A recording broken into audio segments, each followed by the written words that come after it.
Bye.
ಮೊದಲು ಭಗವಂತನನ್ನ ರಾಮನ ಸಂಪೂರ್ಣವಾಗಿ ವ್ಯಕ್ತಿತ್ವವನ್ನು ನಮ್ಮ ಮುಂದೆ ಇಟ್ಟರು.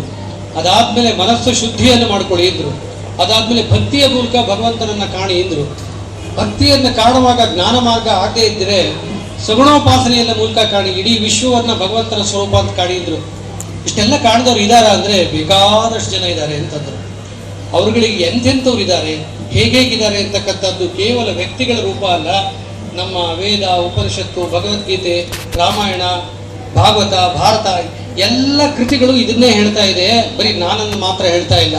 ಅವೆಲ್ಲವೂ ಕೂಡ ಇದನ್ನೇ ಭಗವಂತನನ್ನ, ರಾಮನನ್ನ ವಿವಿಧ ರೀತಿಯಲ್ಲಿ ವರ್ಣಿಸಿ ಹೇಗೆ ಅವನ ಸಾಕ್ಷಾತ್ಕಾರವನ್ನು ಮಾಡಬೇಕು ಅಂತ ಹೇಳ್ತಾ ಇದೆ ಅಂತ ಹೇಳ್ತಾ ಇದ್ರು. ಹಾಗಾಗಿ ಆ ಭಗವಂತನನ್ನ ಸಾಕ್ಷಾತ್ಕಾರ ಮಾಡ್ಕೊಂಡಿದಾರಲ್ಲ ಅಂಥವ್ರು ಬಹಳ ಜನ ಇದ್ದಾರೆ, ಬೇಕಾದಷ್ಟು ಜನ ಇದ್ದಾರೆ.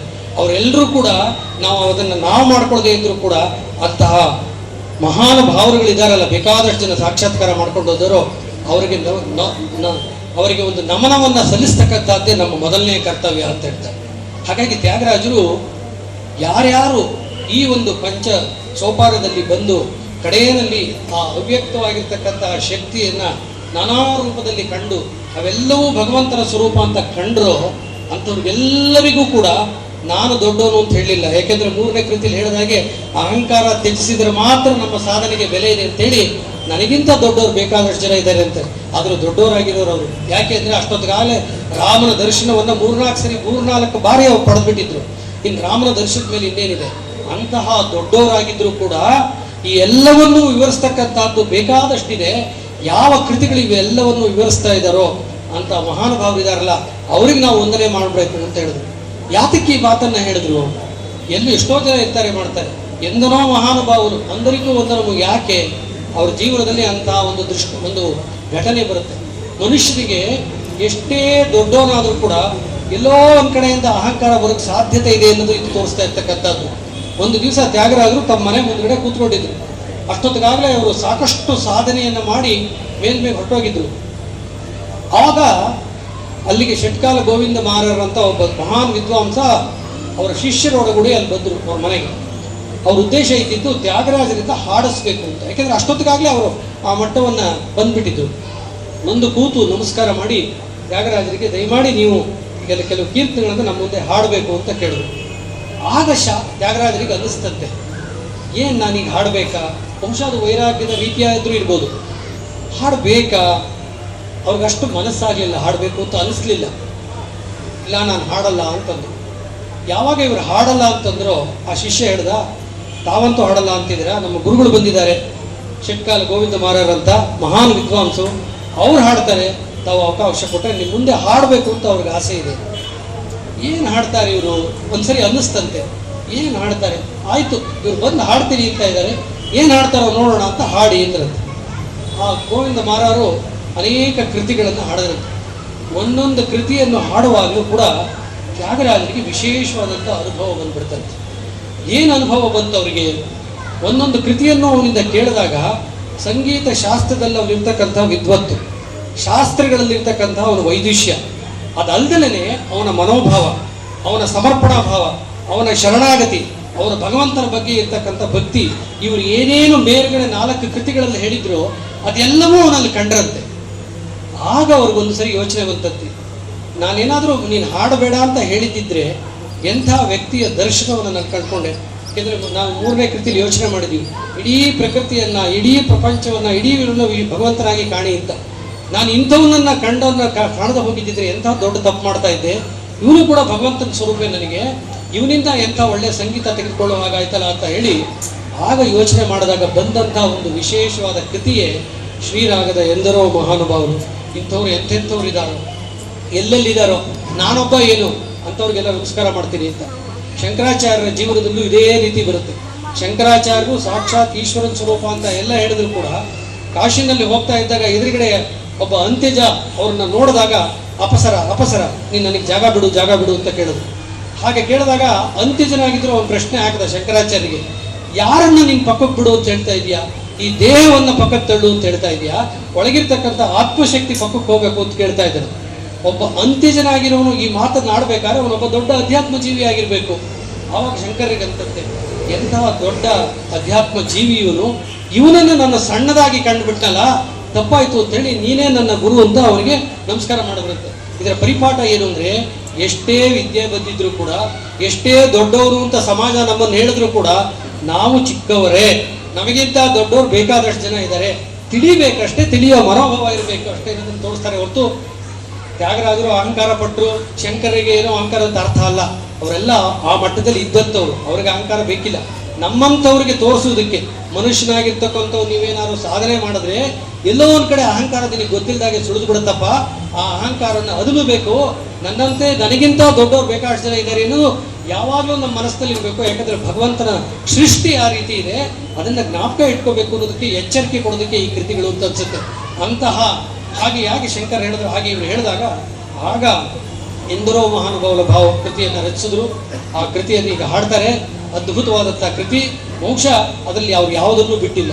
ಭಗವಂತನ ಸ್ವರೂಪ ಹೇಗೆ ಪಡಿಬೇಕು, ಹೇಗೆ ನಿರಾಕಾರ, ಹೇಗೆ ನಿರ್ಗುಣ, ಅದೆಲ್ಲವನ್ನು ತೋರಿಸ್ತಕ್ಕಂಥದ್ದನ್ನು ಅರಿತಿರ್ತರು ಬೇಕಾದಷ್ಟು ಜನ ಇದ್ದಾರೆ. ಒಬ್ರು ಅವರು ಇವರು ಅಂತಲ್ಲ, ಬೇಕಾದಷ್ಟು ಇದೆ. ಈ ಶರೀರದಲ್ಲಿ ಆ ಭಗವಂತನ ಚಿತ್ತ ಇರೋದ್ರಿಂದ ಇದೆಲ್ಲ ಸಾಧ್ಯ ಅಂತ ಹೇಳಿ ಅನೇಕರು, ಇವರೇ ದೇವತೆಗಳಾಗಿರ್ಬೋದು, ಸನಕ ಸನಂದಾದಿಗಳಾಗಿರ್ಬೋದು, ಇವರೆಲ್ಲರೂ ಕೂಡ, ಯಾಕಂದ್ರೆ ಅವರೆಲ್ಲರೂ ಈ ಪರಾಶಕ್ತಿಗಿಂತ ಒಂದು ಪಟ್ಟು ಕಡಿಮೆ ಇರ್ತಾರೆ. ಹಾಗಾಗಿ ಇವರೆಲ್ಲರೂ ಸ್ತುತಿಸ್ತಾ ಇದ್ದಾರೆ ಅನ್ಬೇಕಾದ್ರೆ ನಮ್ಮಂಥವ್ರದ್ದೇನಿದೆ, ನಾವು ಸ್ತುತಿಸ್ಲೇಬೇಕು ಅಂತ ಹೇಳಿ ಇಡೀ ವಿಶ್ವ ಭಗವಂತನ ಸ್ವರೂಪ. ಇದನ್ನ ಅರಿತಿರ್ತಕ್ಕಂಥವ್ರು ಎಲ್ಲರೂ ಇದ್ದಾರೆ, ಬೇಕಾದಷ್ಟು ಜನ ಇದ್ದಾರೆ. ಅವ್ರನ್ನ ತಿಳಿಬೇಕು, ನಾವು ಅವ್ರನ್ನ ಅನುಸರಿಸ್ಬೇಕು, ಅವ್ರನ್ನ ಅರಿತ್ಕೋಬೇಕು. ಆವಾಗಲೇ ನಮ್ಮ ಜೀವನ ಸಾರ್ಥಕ. ಅಂತ ಮಹಾನುಭಾವರು ಇದಾರಲ್ಲ ನಮ್ಮದಲ್ಲಿ ಜೊತೆಲಿ, ಅವ್ರಿಗೆಲ್ಲರಿಗೂ ಕೂಡ, ಕಾಣದೇ ಇರ್ತಕ್ಕಂಥವ್ರು, ಕಂಡವರು, ಅವರೆಲ್ಲರಿಗೂ ಕೂಡ ನಾನು ನಮಸ್ಕಾರ ಮಾಡ್ತೀನಿ. ಎಂಥ ವಿಶಾಲವಾದ ಭಾವ. ನಾನೇನೂ ಅಲ್ಲ ನಿಮ್ಮ ಮುಂದೆ ಅಂತ ತೋರಿಸ್ಬೇಕು ಅಂತಂದ್ರೆ ತುಂಬಾ ದೊಡ್ಡ ವಿಶಾಲವಾದಂಥ ಭಾವ, ದೊಡ್ಡ ಔದಾರ್ಯ. ಅಷ್ಟು ಔದಾರ್ಯ ಮೂರ್ತಿಗಳಾದರೂ ನಾದ ತಪಸ್ಸುಗಳಾಗಿರ್ತಕ್ಕಂಥ ತ್ಯಾಗರಾಜರು. ಅದಕ್ಕಾಗಿಯೇ ಈ 5 ಕೃತಿಗಳನ್ನು ಕೂಡ ಘನಪಂಚರತ್ನ ಅಂತ ಕರೀತಾರೆ. ಇದೊಂದು ಅತ್ಯಂತ ಉತ್ಕೃಷ್ಟವಾಗಿರ್ತಕ್ಕಂಥ ಮೇಲಿರ್ತಕ್ಕಂಥ ಕೃತಿಗಳು ಅಂತ. ಅಂತಹ ಕೃತಿಗಳನ್ನು ರಚಿಸಿದಂತಹ ತ್ಯಾಗರಾಜರು ಕೆಲವೇ ದಿವಸಗಳಲ್ಲಿ ಮುಕ್ತರಾಗುವ ಮೂಲಕ ತಮ್ಮ ಮುಕ್ತಿಯಾಗುವಂತಹ ದಿವಸವನ್ನ ಕಂಡು ಅದಕ್ಕಾಗಿ ಸಿದ್ಧಪಟ್ಟು ತಮಗೆ ಬೇಕಾದಂತಹ ಕೃತಿಗಳನ್ನೆಲ್ಲ ಹಾಡಿ ಮಾಡಿದ್ರು, ಪ್ರತಿಯೊಂದನ್ನು ಮಾಡಿದ್ರು. ಈ ಕೃತಿಗಳ ಮೂಲಕ ಒಂದು ರಾಮಭಕ್ತಿಯ ಒಂದು ಸಾಮ್ರಾಜ್ಯವನ್ನೇ ನಿರ್ಮಾಣ ಮಾಡಬೇಕು ಅಂತ ಹೊರಟಂತವರು. ಹಾಗಾಗಿ ಈ ಅದ್ಭುತವಾದಂಥ ಕೃತಿಯನ್ನು ರಚಿಸಿ ಈ ಒಂದು ಸೋಪಾನದಲ್ಲಿ, ಪಂಚ ಸೋಪಾನದ ಮೂಲಕ ನಿಧಾನವಾಗಿ ಮೆಟ್ಟಿಲ ಮುಟ್ಟಿಗೆ ಹೋದರೆ ಆ ಭಗವಂತನ ಶ್ರೀರಾಮನ ದರ್ಶನವನ್ನು ಪಡೆದು ನಾವೆಲ್ಲರೂ ಕೃತಾರ್ಥರಾಗಬೇಕು ಅಂತಕ್ಕಂಥ ಸಂದೇಶವನ್ನ ನೀಡಿರ್ತಕ್ಕಂಥವರು ತ್ಯಾಗರಾಜರು. ಹಾಗಾಗಿ ಅಂತಹ ತ್ಯಾಗರಾಜರುಗಳಿಗೆ ನಮಿಸ್ತಕ್ಕಂತಹದ್ದೇ ಈ ಪಂಚರತ್ನ ಕೃತಿಯ ಪಾರಾಯಣದ ಉದ್ದೇಶ. ನಾದ ಋಷಿ, ನಾದ ತಪಸ್ವಿಗಳಾದಂತಹ ತ್ಯಾಗರಾಜರನ್ನ ಈ ಮೂಲಕ ನಾವು ಕಂಡುಕೊಳ್ತೇವೆ, ಈ ಮೂಲಕ ನಾವು ಸ್ಮರಿಸ್ತೇವೆ, ನಮ್ಮ ಭಕ್ತಿಪೂರ್ವಕ ಪ್ರಣಾಮಗಳನ್ನು ಅರ್ಪಿಸ್ತೇವೆ. ಹಾಗಾಗಿ ನನ್ನ ಮಾತನ್ನು ಮುಕ್ತಾಯ ಮಾಡೋದಕ್ಕೆ, ಅವರ ಗಾಯನಕ್ಕಿಂತ ಮುಂಚೆ ಈ ತ್ಯಾಗರಾಜರ ಬಗ್ಗೆ ಒಂದೇ ಒಂದು ವಾಕ್ಯದಲ್ಲಿ ಅವ್ರು ಏನಪ್ಪ ಹೇಳಬೇಕು ಅಂತ ಹೇಳಿದ್ರೆ, ಅವರ ಶಿಷ್ಯರಾಗಿರ್ತಕ್ಕಂಥ ವೆಂಕಟರಾಮ ಭಾಗವತರು ಒಂದು ಅದ್ಭುತವಾದಂಥ ಶ್ಲೋಕವನ್ನು ರಚಿಸಿದ್ದಾರೆ. ಅದನ್ನು ಹೇಳುವುದರ ಮೂಲಕ ನಮ್ಮ ಕೃತಜ್ಞತೆಯನ್ನ, ಭಕ್ತಿಪೂರ್ವಕ ನಮನಗಳನ್ನು ಅರ್ಪಿಸೋಣ.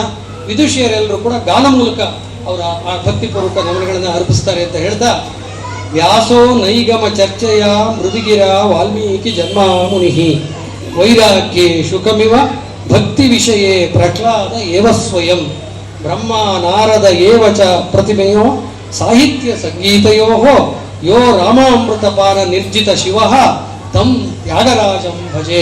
ಹಾಗಂದ್ರೆ ಅರ್ಥ, ತ್ಯಾಗರಾಜ ಸ್ವಾಮಿಗಳು ಕೇವಲ ವಾಗ್ಗೇಯಕಾರರಲ್ಲ, ನಾದ ತಪಸ್ವಿಗಳು, ನಾದ ಋಷಿಗಳು, ವಾಲ್ಮೀಕಿಗಳಂತೆ ಇದ್ದಂಥವರು. ವೇದಾಂತದಲ್ಲಿ ವ್ಯಾಸರಿಗೆ ಸಮ, ಪದಲಾಲಿತ್ಯದಲ್ಲಿ ವಾಲ್ಮೀಕಿಗಳಿಗೆ ಸಮ, ವೈರಾಗ್ಯದಲ್ಲಿ ಶುಕ ಮಹರ್ಷಿಗೆ ಸಮ, ಭಕ್ತಿಯಲ್ಲಿ ಪ್ರಹ್ಲಾದನಿಗೆ ಸಮ, ಸಾಹಿತ್ಯ ಸಂಗೀತದಲ್ಲಿ ನಾರದರಿಗೆ ಸಮ, ರಾಮಾಮೃತ ಪಾನದಲ್ಲಿ ಸಾಕ್ಷಾತ್ ಈಶ್ವರನಿಗೆ ಸಮ. ಯಾಕೆಂದ್ರೆ ಶಿವನೇ ಹೇಳ್ತಾನಲ್ಲ, ಶ್ರೀರಾಮ ರಾಮ ರಾಮೇತಿ, ಈಶ್ವರ ತಪಸ್ ಮಾಡೋದೆಲ್ಲ ರಾಮನ ಕುರಿತೇ ಇತ್ತು. ಹಾಗಾಗಿ ಆ ರಾಮ ಮಂತ್ರಕ್ಕೆ ಅಷ್ಟೊಂದು ಭವ್ಯ. ರಾಮ ಮಂತ್ರ, ತಾರಕ ಮಂತ್ರ ಅಷ್ಟೊಂದು ಶ್ರೇಷ್ಠವಾದ ಯಾಕಪ್ಪ ಅಂದ್ರೆ ಅದೇ ಮೊದಲನೇ ನಮ್ದು. ಅದು ಬಿಟ್ಟು ಬಾಕಿದೆಲ್ಲ ಆಮೇಲೆ ಬರ್ತಕ್ಕಂಥದ್ದು. ಅಂದ್ರೆ ಭಗವಂತನನ್ನ ಸಗುಣ ರೂಪದಲ್ಲಿ, ಪೂಜಾ ರೂಪದಲ್ಲಿ, ನಿರ್ಗುಣ ರೂಪದಲ್ಲಿ ನಮಗೇನೂ ಮಾಡ್ಲಿಕ್ಕಾಗದೇ ಇದ್ರೆ ರಾಮ ಎಂಬ ನಾಮವೇ ಒಂದು 11ನೇ ಅವತಾರ. ರಾಮ ನಾಮ ಎಂಬತಕ್ಕಂಥದ್ದೇ 11ನೇ, ಬ್ರಹ್ಮಚೈತನ್ಯ ಹೇಳ್ತಕ್ಕಂಥದ್ದು ನಾಮವೇ 11ನೇ ಅವತಾರ. ಹಾಗಾಗಿ ಆ ರಾಮಾವತಾರವನ್ನ ರಾಮನಾಮದಲ್ಲಿ ಕಂಡುಕೊಂಡ್ರೆ ಇವೆಲ್ಲವೂ ಅದರಲ್ಲೇ ಬಂದು ಹೋಗುತ್ತೆ ಅಂತ ಹೇಳ್ತಾ, ಅಂತಹ ಸಾಕ್ಷಾತ್ ಶಿವನೇ ಭಕ್ತರ ಭಜಿಸುವಂತಹ ತ್ಯಾಗರಾಜನ ನಾವೆಲ್ಲರೂ ಕೂಡ ಭಜಿಸಿ ಕೃತಾರ್ಥರಾಗೋಣ, ಅವರ ಆಶೀರ್ವಾದವನ್ನು ಪಡೆಯೋಣ ಅಂತ ಹೇಳ್ತಾ, ಈಗ ಆ ಶ್ರೀರಾಗದಲ್ಲಿರ್ತಕ್ಕಂಥ ಅದ್ಭುತವಾದಂಥ ಕೃತಿ. ಎಂದರೋ ಮಹಾನುಭಾವುಲು ಅಂದರಿಗೂ ವಂದನಮು ಇಂದರಿಗೂ ವಂದನ. ನಮಸ್ಕಾರ. ಒಂದು ಪದವನ್ನ ಹೇಳಿದ್ರು. ನಾವು ಆಗಿನ ಕಾಲಕ್ಕೆ ಹೋಗಕ್ಕಾಗಲ್ಲ, ತ್ಯಾಗರಾಜರನ್ನು ನೋಡಿಲ್ಲ, ಶಂಕರಾಚಾರ್ಯರು ನೋಡಿಲ್ಲ. ಆದರೆ ನಮ್ಮ ಈಗಿನ ಕಾಲಕ್ಕೆ, ಈಗಿನ ಪೀಳಿಗೆಗೆ ನೀವೆಲ್ಲ ಎಂದರು ಮಹಾನುಭಾವಲು. ಅದರಲ್ಲಿ ಮುಖ್ಯವಾಗಿ 75ನೇ ವರ್ಷದ ಅಮೃತ ಮಹೋತ್ಸವವನ್ನು ನಡೆಸ್ತಾ ಇದೆ ಒಂದು ಕಾರ್ಯ ಸಮಿತಿ ಅಂತಂದರೆ ನಿಜವಾಗ್ಲೂ ಪದಗಳು ಸಿಗೋದಿಲ್ಲ. ಯಾಕೆಂದರೆ ಅಂಥ ಮಹಾತ್ಮರು ಯಾರು ಶುರು ಮಾಡಿದ್ರೋ ಗೊತ್ತಿಲ್ಲ. ಇವತ್ತು ನಿಜವಾಗ್ಲೂ ಅವ್ರನ್ನ ತಂಪತ್ನ ನೆನೆಸ್ಕೊಳ್ಳೋಣ. ಯಾಕೆಂದರೆ 75 ವರ್ಷಕ್ಕೆ ನಾವು ಕಾಲಿಟ್ಟು ಆ 75ನೇ ವರ್ಷದ ಅಮೃತ ಮಹೋತ್ಸವದಲ್ಲಿ ನಮ್ಮನ್ನು ಭಾಗಿ ಮಾಡಿದಾರಲ್ಲ ಶ್ರೀಮಾನ್ ವೆಂಕಟನಾರಾಯಣ ಅವರು ನಿಜವಾಗ್ಲೂ ಮಹಾನುಭಾವರು, ನಮ್ಮ ಕಣ್ಣಿಗೆ ಕಾಣುವ ಮಹಾನುಭಾವರು. ಎಷ್ಟು ಜನ ಕೆಲಸ ಮಾಡ್ತಾ ಇದ್ದಾರೆ, ಅವರೆಲ್ಲ ಮಹಾನುಭಾವರು. ನೋಡಿ, ನೀವು ಬೆಳಿಗ್ಗೆ ಕೆಲಸ ಬಿಟ್ಟು ಏನೇನೋ ಇರುತ್ತೆ ಬೆಂಗಳೂರಿನಲ್ಲಿ, ನಿಮಗೆಲ್ಲ ಗೊತ್ತು, ಅದೆಲ್ಲ ಬಿಟ್ಟು ನೀವು ಬಂದು ಇದನ್ನು ಕೇಳಿ ಸಂತೋಷ ಪಡ್ತಾ ಇದ್ದೀರ. ನೀವು ಕೂಡ ಮಹಾನುಭಾವರು. ಎಲ್ಲರೂ ಮಹಾನುಭಾವತೆಯ ಒಂದು ಮನೋಧರ್ಮದಲ್ಲಿ ನೋಡಿದಾಗ ನಮ್ಗೆ ಅವರೆಲ್ಲ ದೊಡ್ಡದಾಗೆ ಕಾಣ್ತಾರೆ. ಆ ಒಂದು ಕೃತಿಗಳ ಆ ಒಂದು ತತ್ವವನ್ನು ನಮಗೆ ದೊಡ್ಡವರೆಲ್ಲ ಹೇಳ್ಕೊಟ್ಟಿದ್ದಾರೆ. ಅಂತಹ ಒಂದು ಅಮೃತ ಮಹೋತ್ಸವದಲ್ಲಿ ನಮಗೆ ಇಂಥ ಒಂದು ಭಾಗ್ಯವನ್ನು ಕಲ್ಪಿಸಿಕೊಟ್ಟಿದ್ದಕ್ಕೆ ಎಲ್ಲ ಕಾರ್ಯಕಾರಿತೆ ಸಮಿತಿಗಳು, ಅದರಲ್ಲೂ ಬಹಳ ಮುಖ್ಯವಾಗಿ ನಮ್ಮ ಗುರುಗಳ ಬಾಲ್ಯ ಸ್ನೇಹಿತೆ ಚಂದ್ರಕಲಾ ವೆಂಕಟನಾರಾಯಣ ಮತ್ತು ಶ್ರೀಮಾನ್ ವೆಂಕಟನಾರಾಯಣ, ಶಿವಶಂಕರ, ನಮಗೆ ಎಷ್ಟೋ ಹೆಸರುಗಳು ಈಗ ಬರ್ತಾ ಇಲ್ಲ, ಆದರೆ ತುಂಬ ಜನ ಇದ್ದಾರೆ. ಅವ್ರಿಗೆಲ್ಲ ನಾವು ನಮ್ಮ ಗುರುಗಳ ಪರವಾಗಿ ಮತ್ತು ನಮ್ಮ ಎಲ್ಲ ಸ್ನೇಹಿತರ ಪರವಾಗಿ ಕೃತಜ್ಞತೆಗಳು ಮತ್ತು ತಮಗೂ ಕೂಡ ಕೃತಜ್ಞತೆಗಳನ್ನು ತಿಳಿಸ್ತಾ ಇದನ್ನು ಹಾಕ್ತೀವಿ.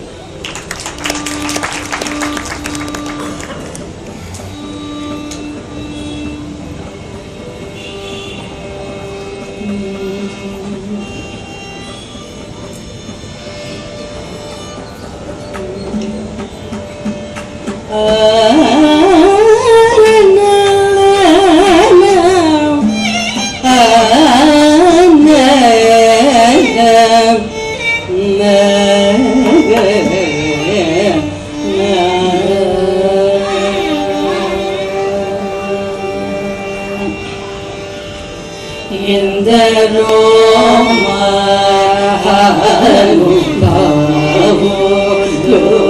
ಎಂದರೋ ಮಹಾನುಭಾವುಲು ಎಂದರೋ ಮಹಾನುಭಾವುಲು ಎಂದರೋ ಮಹಾನುಭಾವುಲು ಎಂದರೋ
Sani Baba, Gari Gari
ನಮ್ಮ ಅಮೃತ ಮಹೋತ್ಸವದ ಪಟ್ಟಾಭಿಷೇಕದ ಅಂಗವಾಗಿ ಇಂದು ಪಂಚರತ್ನ ಕೀರ್ತನೆಯ ವಿಶೇಷ ಕಚೇರಿಯನ್ನು ಏರ್ಪಡಿಸಲಾಗಿದೆ.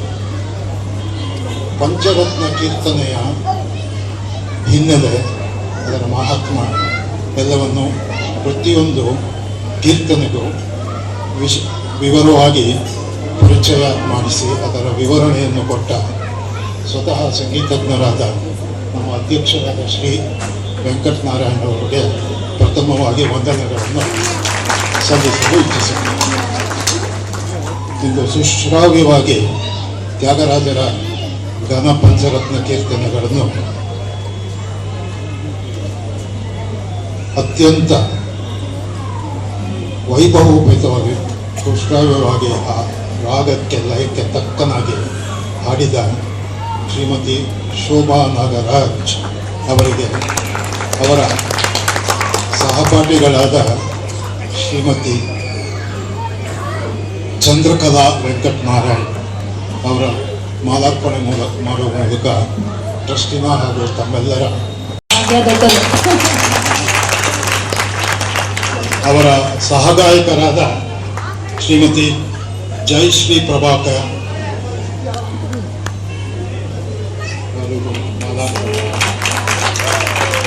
ಅದೇ ರೀತಿ ವಿಜಯಶ್ರೀ ಜಗದೀಶ್ ಅವರಿಗೂ ಸಹಗಾಯನಕ್ಕಾಗಿ ಸಾವಿತ್ರಿ ಬಾಲಸುಬ್ರಹ್ಮಣ್ಯ,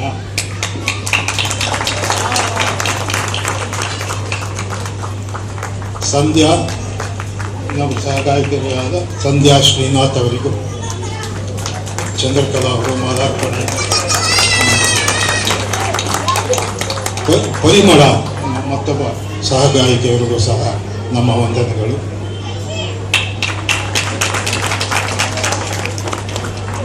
ಮೃದಂಗದಲ್ಲಿ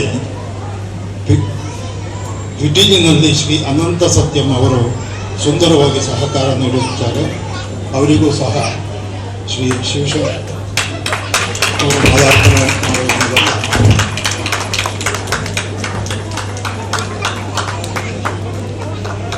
ಮೃದಂಗದಲ್ಲಿ ಚೇತನ್ ಮೂರ್ತಿಯವರು ಉತ್ತಮವಾಗಿ ನುಡಿಸುತ್ತಾರೆ. ಅವರಿಗೂ ಸಹ ನಮ್ಮ ವಂದನೆಗಳು. ಅತ್ಯಂತ ಉತ್ಸಾಹದಿಂದ ಒಂದು ಪ್ರಕಟಣೆ, ದಯವಿಟ್ಟು ಮಂಗಳಾರತಿ ನಿಧಾನ ಆಗುತ್ತೆ, ಭಕ್ತಾದಿಗಳೆಲ್ಲ ಕುರ್ಚಿಗಳಲ್ಲಿ ಆಸೀನರಾಗಬೇಕಾಗಿ ಪ್ರಾರ್ಥನೆ.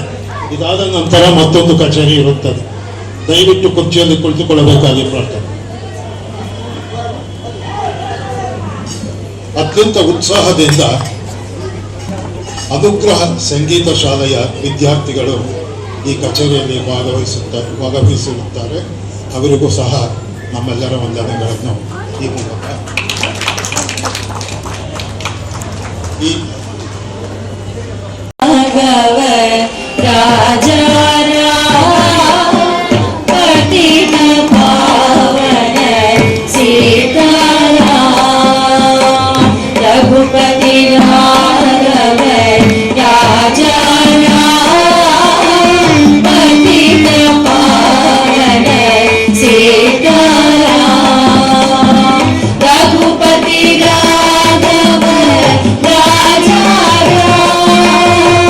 Bye.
ಕಿರೀಟ